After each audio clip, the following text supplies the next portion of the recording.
we talk of education, as I already said, teacher don't go unnoticed in whatever case. So we also have with us Imam. He's a teacher at Akanksha Foundation and teachers know what goes into the classroom, the whispers around such a topic. So I'll request Imam to come and you know give us a perspective from a teacher's point of view and see how classroom deals with such an understanding. Imam, up to you.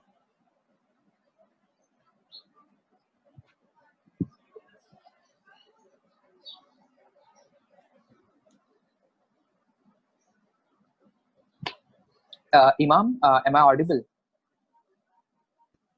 I'm sorry, I was muted. Okay. Hi, thanks a lot. Before I begin, I would like to get a gist of the audience I'm referring to. Am I referring to majorly teachers, or do we have parents and students as well?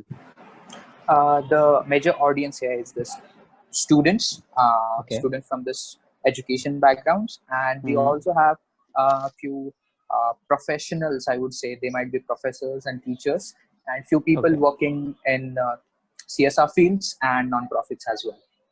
So it's a varied audience. All right. So first of all, I'm really thankful to all three of the other members.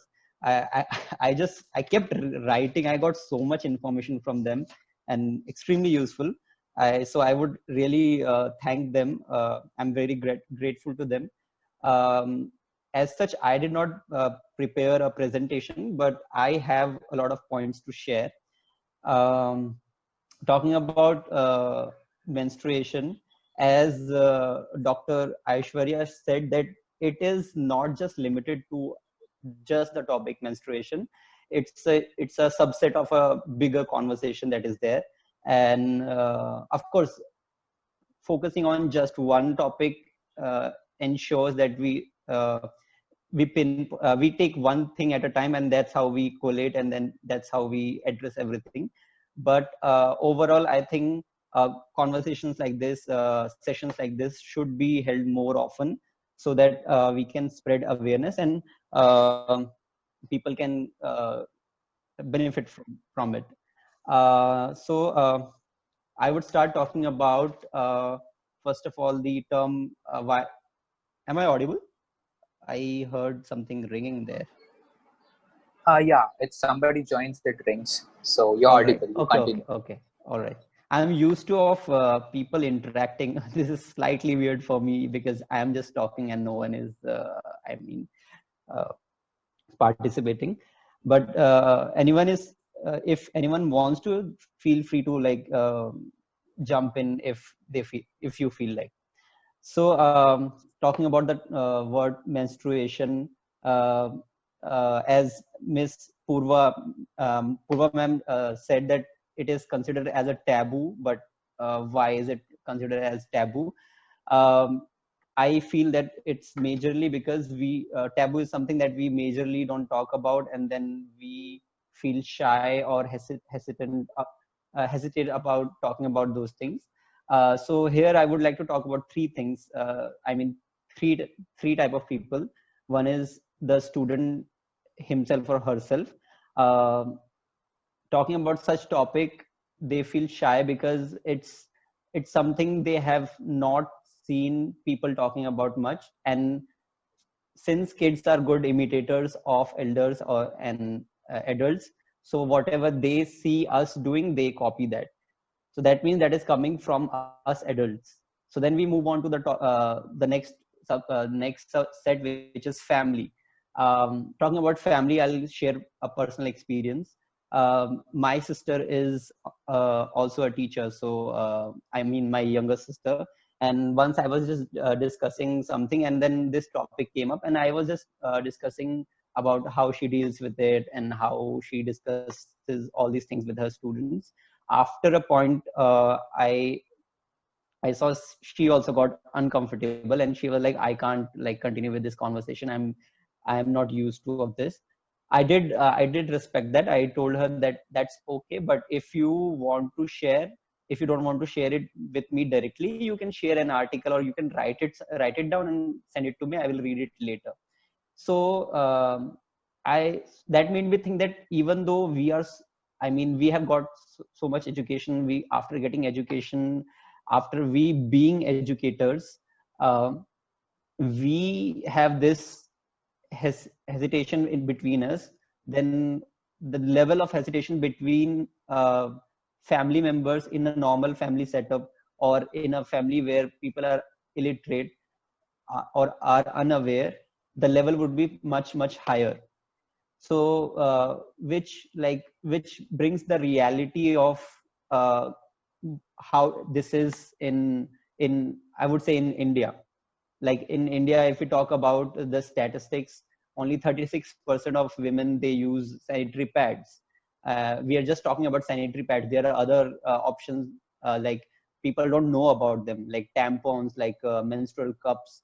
Like people have no idea about those things. I'm not just talking about men, females, women as well. So and then that, in terms of taboo, the last aspect is a teacher in a class. When a teacher walks in a class with this topic, all the teachers I have discussed this topic with, they are always on their toes. They are very they are scared when they enter the class. They ensure that everyone, they look serious, and the topic is discussed with seriousness. There should be no joking around in the class, no light moments. And that, what I feel, is actually feedbacking into the system of taboo. We are the one, when we are presenting this topic to the kids, we are presenting it in a way ki this is very serious and this is very delicate, and like, you should not joke about this, you should not talk about this much. We will talk in this particular period, this particular class, and then we will not discuss about it any again, because this is just a part of your and I am doing this just because it's a part of your syllabus, and I will not talk beyond this syllabus. And that's how we as educators, as teachers, are also contributing in making this as a taboo. um, so this is an area where a teacher should work on. uh, then I'll talk about the appropriate age, which Dr. Aishwarya also talked about, that what should be the appropriate age to introduce these topics. When I say these topics, I'm not just referring to menstruation. I'm also talking about sex education. Uh, Students generally, if we are not talking about students who have jumped classes or gotten late admission, generally students, they hit their puberty when they are in 7th or 8th grade.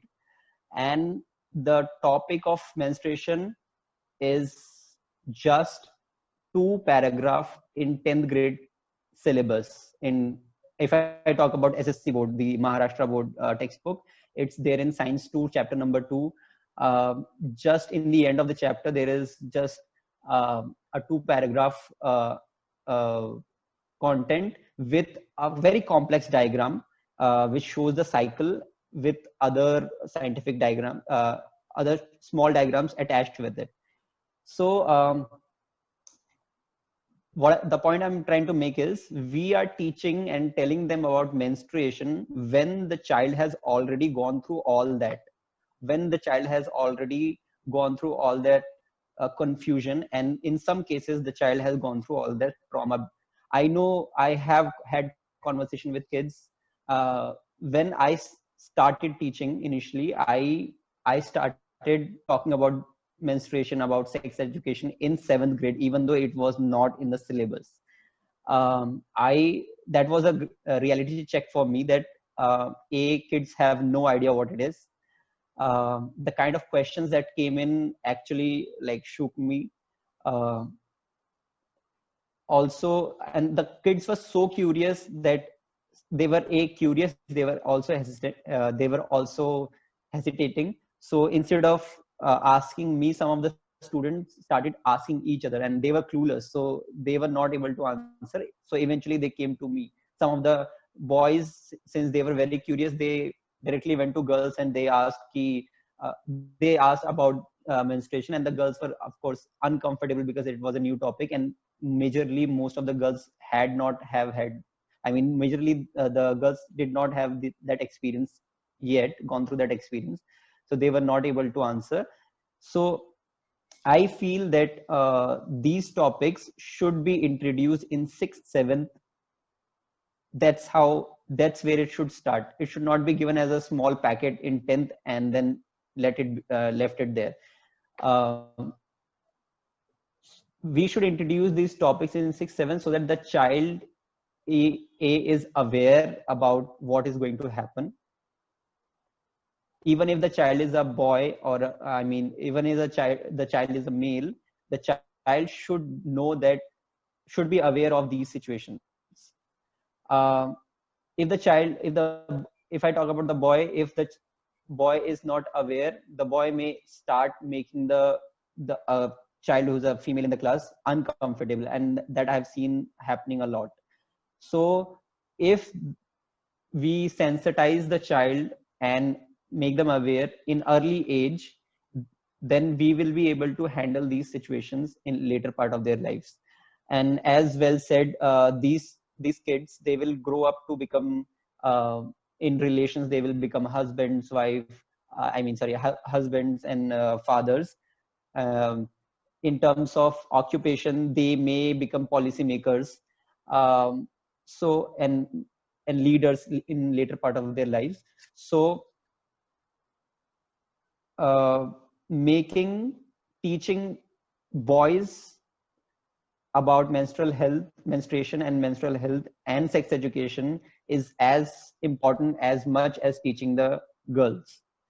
uh, Talking about teachers, uh, because majorly you expect me to give more idea about the teacher's perspective.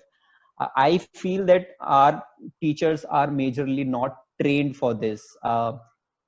Anyway, teacher training is if I talk about the ground reality, I've seen people doing their getting their B.Ed degrees, and have seen how they are getting, and I've seen their curriculum.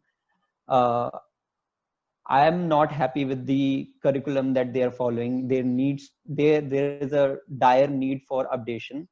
Also, since there is lack of teacher in in entire India, so I have seen that I feel that the education department sort of relaxed some form of exams and the curriculum as well, so that we can produce more teachers.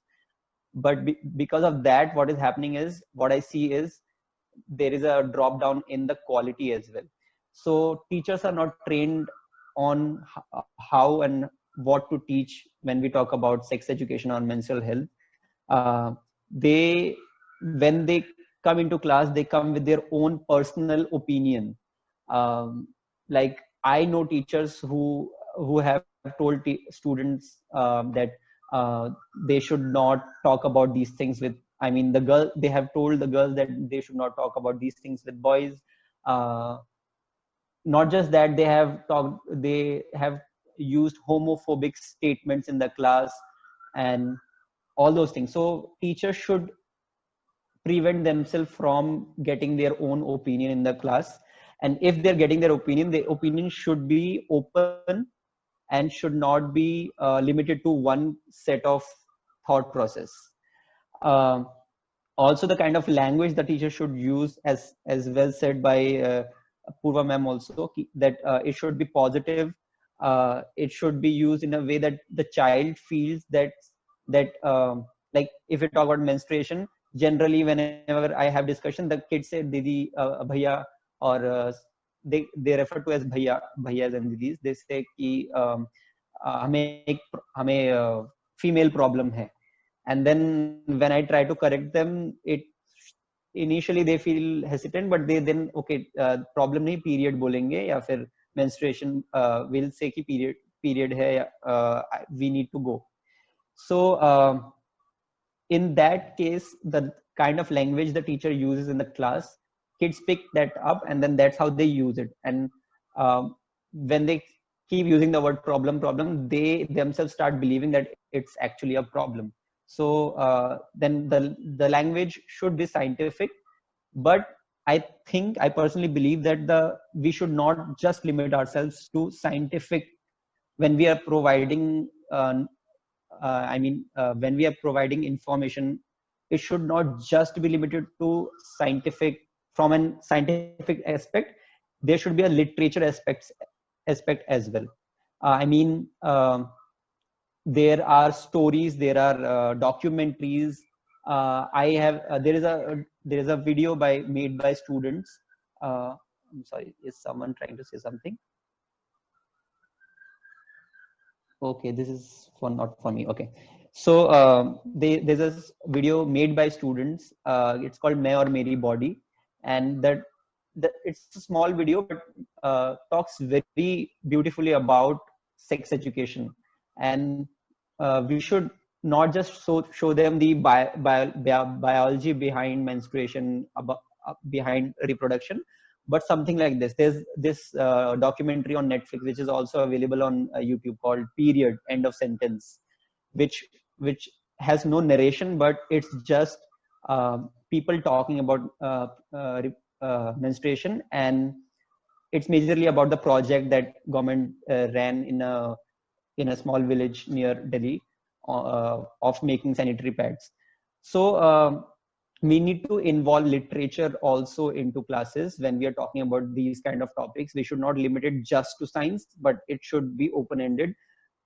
We can bring history related to this, like lot of we have heard about it, that the temples and mosques, when we bring in religion as well, temples and mosques, they don't allow and they prevent women from entering the religious places in India when the women is going through the menstrual cycle. So when we bring these topics of religion, politics as well into conversation, that's when I feel that we are breaking the taboo. We are bringing it into our normal conversation, and then when we talk about it more often, then we get comfortable. But if we just bring it during a biology class in, say, one period of 10th grade, just because it's given in the textbook and it's a part of the syllabus and a mandatory part, then that's where I see the problem is.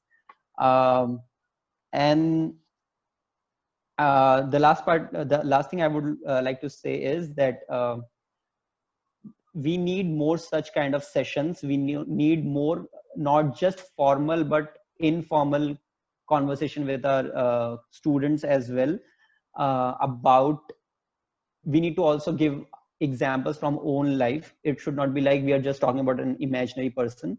Like for example, one of in my own school, our my colleague, who's a math teacher, during a class meeting, she just while talking, she heard about an incident in the class where a boy was fooling around in the class, and he put his hand in a girl's bag, and a sanitary pad came out. So just, and then the girl felt really ashamed. So what she did, she went into the class, she opened her purse and took the sanitary pad out and talked about it, that this is nothing to be ashamed of. This is nothing um, you should be ashamed of, or you should make fun of. It is a very normal thing. Every woman have it. I just got reminded of my professor when I was doing my B.Ed. We also asked her that what if a child starts laughing or making fun of the topic when we are discussing about this in the class or in a conversation. She very casually, she's a psychologist, professor. She casually said that when the child is trying to be, tough and trying to show that I can like destroy your class, just tell the child, okay, whatever we are talking about, you may not have it. We are addressing about a boy. You may not have it, but your everyone around, your sister, your mother, your friends, your relatives, all of them are going through. You don't know about it. So if you think you can make fun of it, you should go at your home and talk to your mother as well and ask her if she has gone through it. And if she had not gone through this, you would not have been born. It was slightly a joke, but a powerful message that it is something that we are not talking about much. And since we are not talking about it much, therefore it is becoming an uncomfortable topic, and people are not aware about it much.